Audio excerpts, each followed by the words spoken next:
देश खाएको छुइनँ है, मैले घुस खाएको छुइनँ, मैले त्यतिकै फ्रीमा रक्सी पनि खाएको छुइनँ। मेरो भाइसँग बसेर मैले खाएको छु, केही फरक परेन।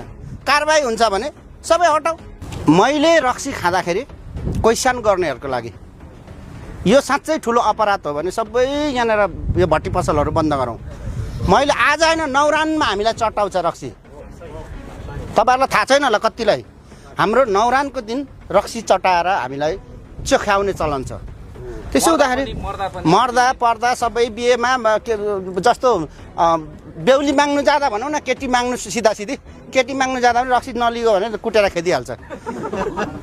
भनेको मैले देश खाएको छुइनँ है, मैले घुस खाएको छुइनँ, मैले त्यतिकै फ्रीमा रक्सी पनि खाएको छुइनँ। मेरो भाइसँग बसेर मैले खाएको छु, केही फरक परेन।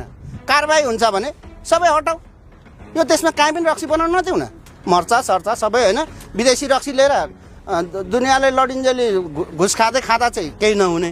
म मेरो आफन्त भाइसँग एकजनासँग बसेर खाँदाखेरि कसलाई चासो निन्दा, कसैलाई रक्सी खाएको धुर्बेर अहिले हेर्नु मन छ भने म यसरी सामाजिक सञ्जालमा मेरै फेसबुकबाट अपलोड गरिदिन्छु, म खाइदिन्छु। ठिक छ, सँगै बसेर खाउँला। होइन, सँगै बस्ने त एउटा कुरा हुन्छ, संयोगले बस्ने हो कि हेर्ने नै रहन्छ भने यो यति हो। तर मैले देश खाएको छुइनँ है।